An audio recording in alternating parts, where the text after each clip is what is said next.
For to this video madlang person ay magchat puno daw kami ni Victor ba. Kay Makati man daw ang lalamunan niya. Aw pagbigyan natin si Victor madlang person. Sabi ko nga sa kanya, sus Victor, wag mo akong ano-anuhin Victor. May balak ka na naman sa akin ba. Pero update pala doon sa nakaraan kong vlog madlang person na sabi ko hindi pa ako nagkakaroon ba. Yung nalilipong-lipong ako, nahihilo-hilo ako ba. Nakapagpiti na pala ako kanina madaling araw madlang person. Kaya ayan, salamat talaga Lord. Thank you talaga Lord dahil negative ang result madlang person ba. Kaya ayan madlang person, makapag-shot puno na rin ako ba. Minsan ito din ang banding namin dalawa ni Victor madlang person ba, yung mag-shot puno kami minsan. Syempre kailangan talaga oy, lalo na't manginginom tayo ba o diba? Ay, si Victor madlang person, mahinang nila lang man yan sa inuman oy. Ang lakas-lakas mag-aya ni Victor madlang person pero mahinang nila lang naman pagdating sa inuman ba. Kadalasan talaga naunang bumagsak yan oy, tinutulugan na lang ako niya ni Victor ba. Isang bilog na gin lang pala ang ininom namin dyan madlang person, tapos sinaluan ni Victor ng kalamansi ba. Nagsara na rin pala kami ng tindahan madlang person para walang disturbo sa aming dalawang pag-shot puno ni Victor ba. At malakas na din kasi ang ulan yan madlang person, kaya ayan pinasara ko na kay Victor yung tindahan namin ba. Aw, mas masarap ang tagay madlang person ba habang umuulan-ulan. Bakit ba oy? Aw, habang nagtatagay-tagay kami ni Victor,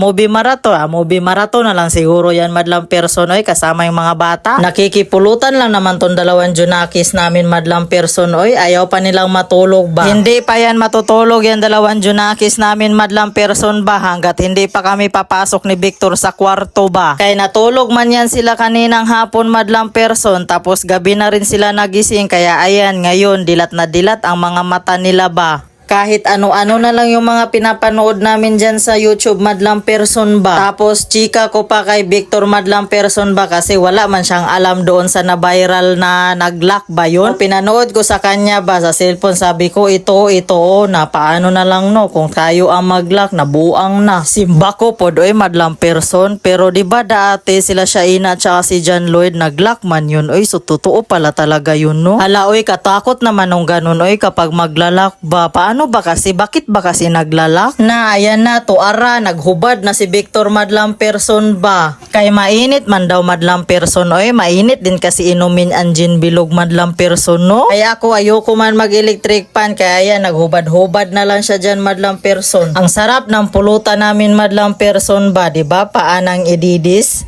Paaya ng ididis tapos may tinapay o diba? Ang lakas ng tama ako no, tinapay yung pulutan ko. Wala pa nga sa kalahati yung nainom namin na gin bilog madlang person ba. Si Victor nagkayuring na yung salita niya oy. Nagkautal-utal na siya madlang person ba. Sabi ko sa kanya, matulog ka na lang doon Victor oy. Ang ano mo naman oy, ang hinang nila lang talaga ni Victor mag-inom ba.